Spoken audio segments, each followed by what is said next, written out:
Welcome to Heart-Based Medicine's Heart of Healthcare podcast, featuring Dr. Caroline Walker, founder of The Joyful Doctor. How to move towards a happier, healthier, more fulfilled life and career as a healthcare professional. Okay, hello everybody. Welcome to this episode of Heart of Healthcare Live. And this is our podcast today with Caroline Walker. I'm really pleased that you are with us today. Hi, Caroline. Hi, Jan. Thank you so much for having me. Well, it's wonderful. And it's a particular joy to have you here for many reasons. First of all, Caroline, you're a psychiatrist, you're a therapist, you're a speaker, you're a trainer, you're a coach, and you have founded The Joyful Doctor.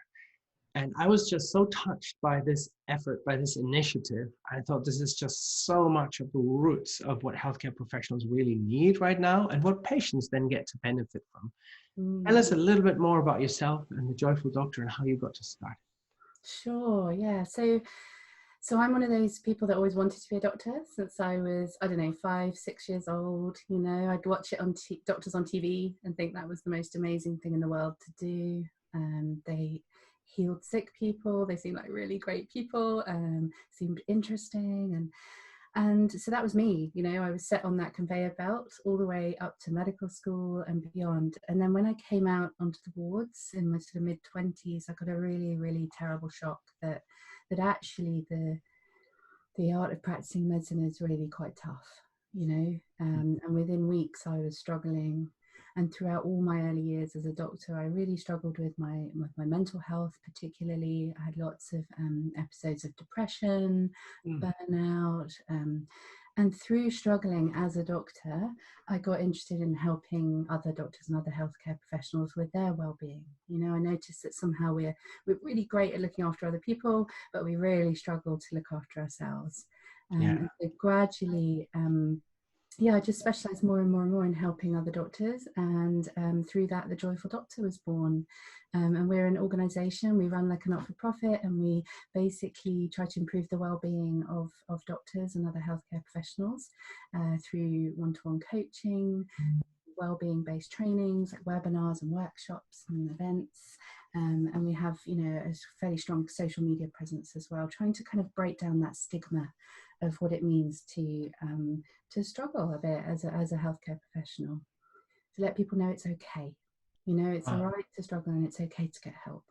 Yeah, that is such an important message to send. And when we consider the burnout rate and the suicide rate among our colleagues, it is frightening. Yes, well, we know that doctors have higher rates of mental health care problems, higher rates of suicide than the general population. And I certainly really struggled when I was struggling back in those days. I really felt I was the only one. Yeah. And I thought it was the end. I just thought I can't be a doctor if I'm struggling myself. You know, many times I thought, God, I'm going to have to give up this job, or I'm not good enough, and that just isn't true, you know. In fact, some of the most incredible doctors I know are people who have struggled themselves with their own journeys. Yeah, and through your work and the work of so many people who are in the same position and have started to raise the issue and voice the issue, actually, now we know that this is such a huge number of colleagues that are actually involved. Yeah, so thank you for taking a stand and for speaking up. And isn't it amazing that in our training, wouldn't we expect that a healthcare professional should primarily be trained in their own health and really kind of understand their own health? You would think, wouldn't you? But I don't remember any of my medical training doing that. You know, we spent thousands of hours focused on the health of human beings, but not a single hour that I remember or recall on my own health as a human being. And that for me is another big thing that I talk about. You know, we are human beings before we are doctors. We forget that. I think through medical training we become so zeroed in on like diagnosis and treatment and avoiding risk at all costs and all of this stuff, and it all becomes, we just lose sight of the heart of it, which is two human beings, one who is sick and one who is trying to help. Yeah. That is so true. And this is so amazing. This is so beautiful where the Joyful Doctor and Heart-Based Medicine are like completely aligned. When I saw your messages on the website, I was so touched. It's like, yay. I guess in a way what you experienced as an individual and then kind of started to actually take care of others and see how much larger the issue is than you had thought in initially. Now, in a similar way, kind of there's now these different organizations coming together, and it'd be wonderful to see that we're kind of building a network of organizations globally, really teaming up to address this issue and to, in a way, as the way I see this is going to change paradigm in the medical profession. Absolutely. Yeah, and you have such a fantastic take on this. You have a magic word here. It's called permission. Yes. And I love that. It is such a caring term. Can you explain to us how you see permission? Yeah, so well, this is basically a theme that just kept coming up time and time and time and time again when I was working with doctors who were struggling and people who are struggling in the healthcare system. We just don't give ourselves permission enough to take breaks, to say no to things, to look after ourselves as well as we look after our patients. And it got me thinking, you know, what is going on here? And I got thinking about how when we're children, we tend to kind of grow up in the world and we learn our permissions from the people around us, don't we? We kind of soak them up without really realizing it. You know, we learn that, you know, walking on the pavement is okay, but walking down the middle of the road, that's not okay. That's really dangerous, right? We don't have permission to do that because otherwise we're going to get squished. And it got me thinking how that carries on throughout our lives, that we look to those around us to see what is and isn't okay. And when we go to medical school as doctors, or nursing school as nurses, or whichever healthcare profession you're in, you look to all those people around you, you look to your senior colleagues, you look to your peers, and you see, what are they doing? Yeah. And we give ourselves permission based on that. So I might turn up to my job and I'll see that everybody at lunchtime is sitting there hunched over their computer keyboards doing their emails with a sandwich in one hand, you know, and that's their lunch break. And I think, oh, so true. Okay, that's how I should have my lunch break, right? Whereas I go to my next job and everybody at lunchtime, everybody gets up and they all go to the canteen and they sit and they laugh and they talk and I think, oh, I can do that. Great. So we often just take these permissions from other people about what we can and can't do in our medical practice, in our personal lives, in every area of our life. And for me, if we can become aware of that and then we have a choice. We can say, okay, actually, am I going to give myself permission here to say no or not? Am I going to give myself permission to stop for lunch, go for a walk, you know, get some sun on my face? Then everything changes. You know, we can give ourselves permission to do what we need as human beings in medicine. Everything changes. We become much better practitioners. Our patients benefit. Everybody benefits. And isn't it amazing that when we wake up in the morning, kind of by chance, as it feels like, it so happens I wake up in the morning and I feel great. Everybody's smiling that day, everybody's in the groove, everything's right, okay? And if it so happens to me that I wake up a little grumpy and I'm kind of not in my, I'm not feeling in myself, the world looks kind of gray and everybody's miserable and we start complaining. Yeah. What if we actually had the freedom to question normal? And what if we actually recognize that this is not by chance how we wake up? We can actually take control. We can actually take responsibility to do this and kind of drive our inner state. Absolutely. Yeah. I mean, I love, I don't know if you know Brené Brown's work at all, but I absolutely love her. She talks about, she's a shame researcher from the US, and she talks about the stories we tell ourselves in our head. And that has changed my life completely now, because when I have a thought, I think, oh, so this morning I was getting ready for this podcast and I went to get something off a shelf and I knocked over a whole load of books and I had a box full of postcards and all these postcards went flying all over the floor. And immediately my head was full of stories. It was like, oh, it's going to be one of those days. Oh, I'm being so clumsy. Oh, it was just like story after story after story. And I thought, hang on a minute. Maybe not. Maybe today's going to be a great day. Well done. Maybe I'm not going to be super clumsy all day today. And maybe I am, maybe I'm not. Who knows? But the point is, we're telling ourselves these stories all the time, aren't we? And if we think they're fact, then we're stuck with them. And we behave in different ways because of them. So if we can challenge that gently and go, actually, maybe that is just a story. Maybe today could be a good day. I'm much more likely then to have a good day. Amazing. So what do you, so you practice this for yourself very clearly, kind of you develop this awareness, recognizing, oops, I'm now going into my automated robot mode, I'm getting swamped away with my thoughts. How do you integrate this in your work as a psychiatrist or as a coach when you work with colleagues? Well, all the time. I mean, we're full of stories, aren't we, all day long, you know? I think what I'm learning more and more as I work with human beings is the number of assumptions I make, actually, you know, based on what people tell me. So I like to think I'm a good listener. And people will say something like, oh, I'm feeling really annoyed. And I make an assumption about what that means. Immediately, I think I know what annoyed means for me. I think I know why they're annoyed. I think, you know, I've got all of these stories going on. And actually what I'm having to learn more and more is just ask, you know, be curious, stay with that person, see what it means for them. You know, what annoyed, like what? Annoyed, what does that mean? Or what's that mean for you? Because we do just make constant assumptions about them. Yeah, isn't that true? Yeah. So here's our thought patterns. Okay, so we're realizing we're kind of going into kind of jingles in the radio. We're kind of going into these recurring patterns of thought forms and beliefs, and then we share them with others.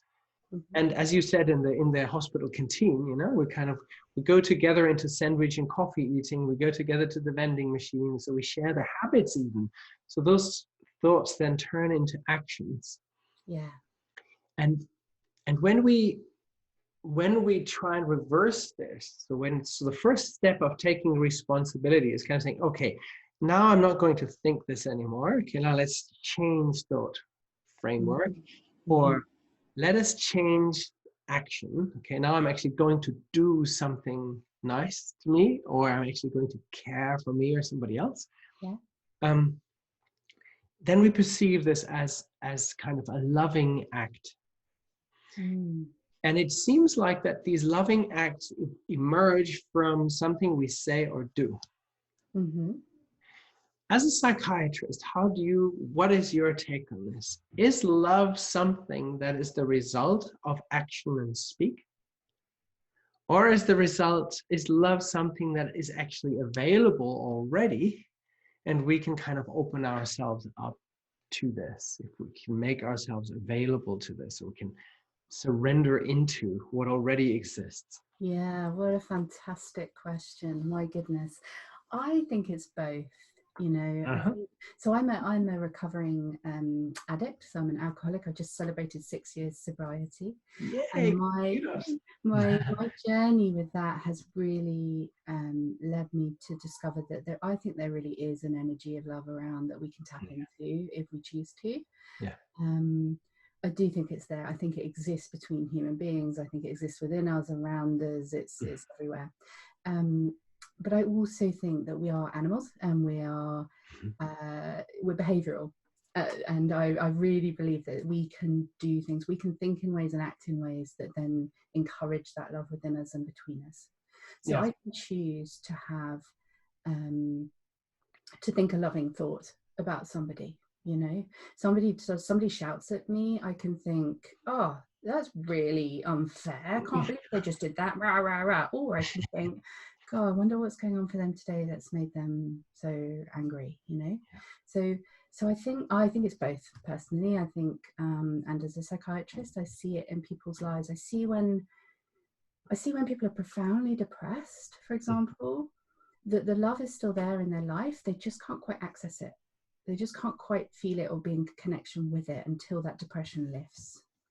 So I think it's there. I think it's both. I think it's there, but I think we also can behave in ways to encourage it.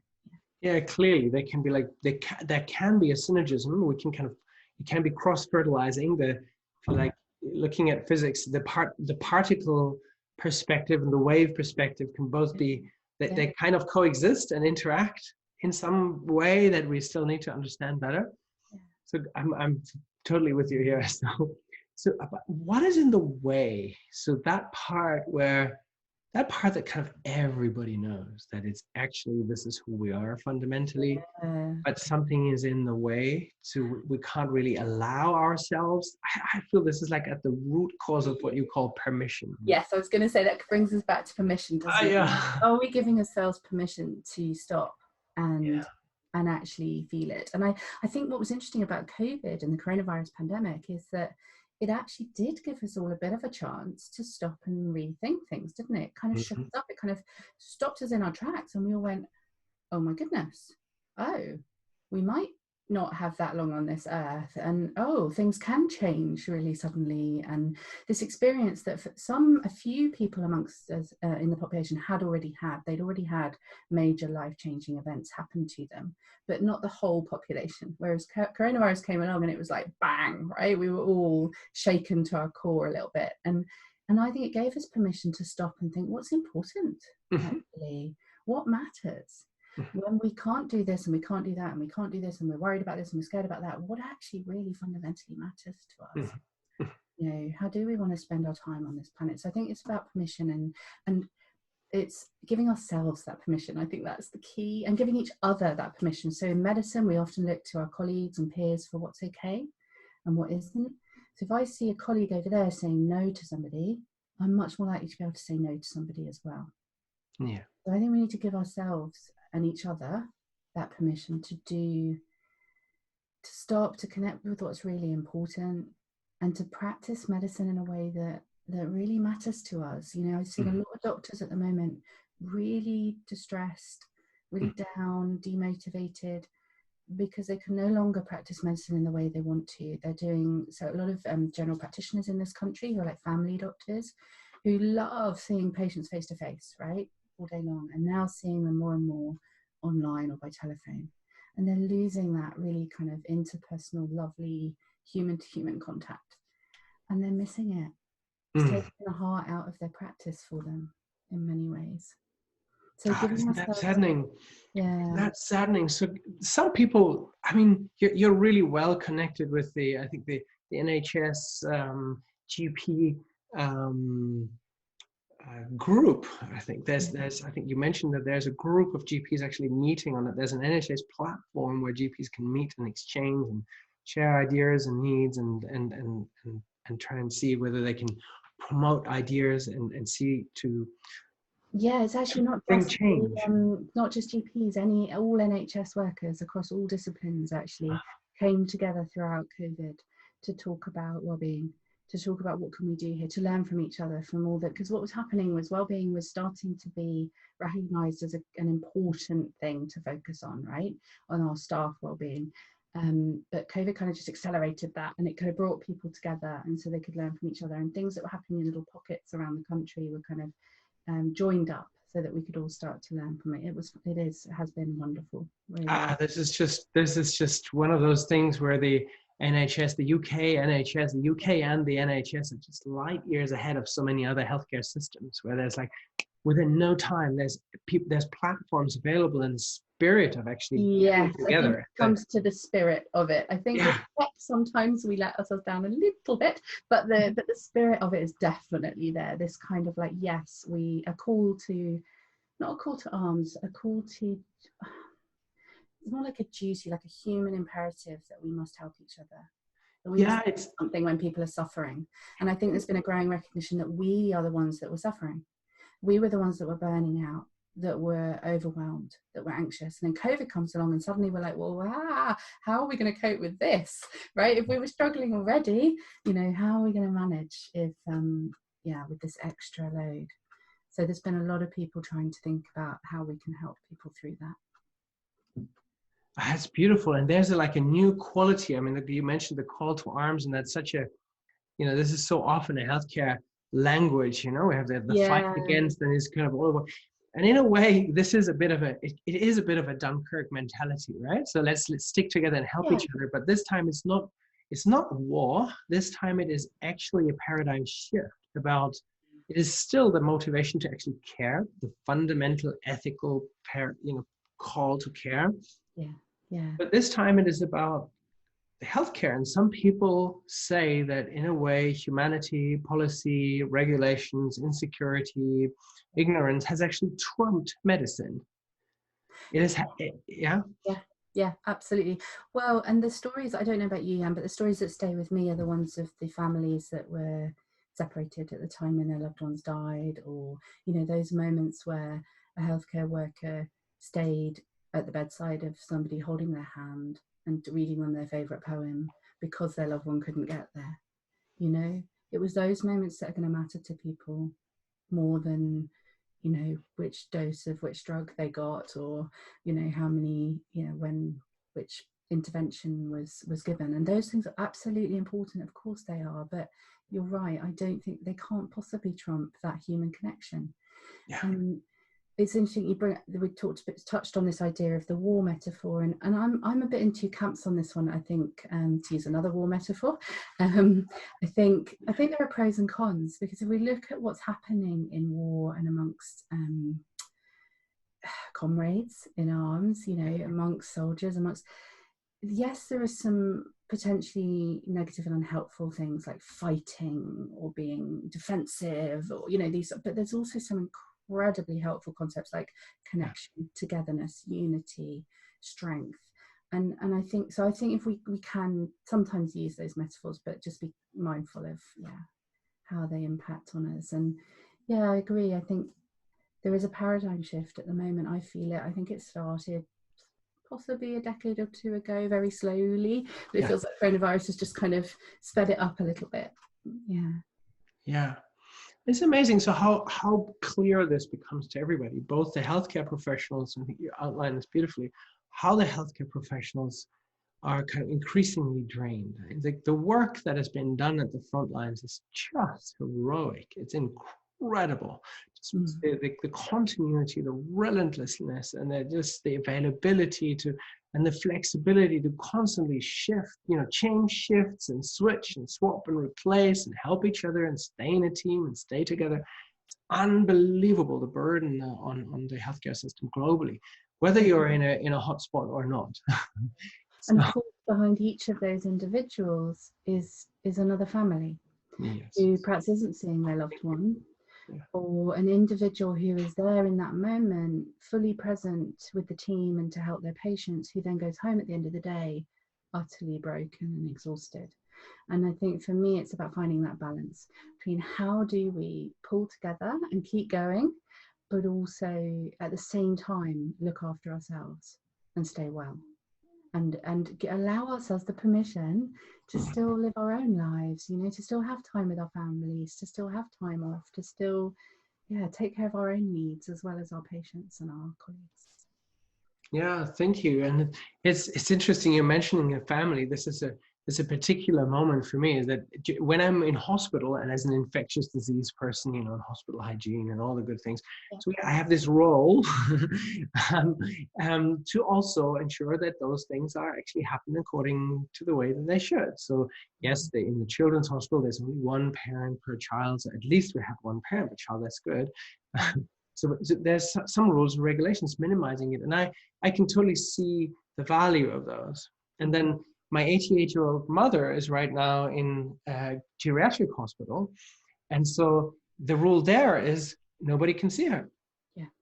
So here's an 88-year-old completely in dementia, with very heavy dementia, completely disoriented, and the family can't see them. Without perhaps one of the few things that might anchor them into a feeling of safety and security. Yeah. It's amazing. It's absolutely heartbreaking. We saw that in this country, of course, with the care homes being shut to visitors, but families not being able to see their loved ones for months, sometimes nearly up to a year now. Families have been separated. Yeah, it's absolutely heartbreaking. And I think it misses the point that, yes, there's a threat to human life, but there is equally a bigger threat from a lack of connection, lack of humanity, a lack of heart, a lack of, you know, because that ultimately is what matters most to us. Yeah.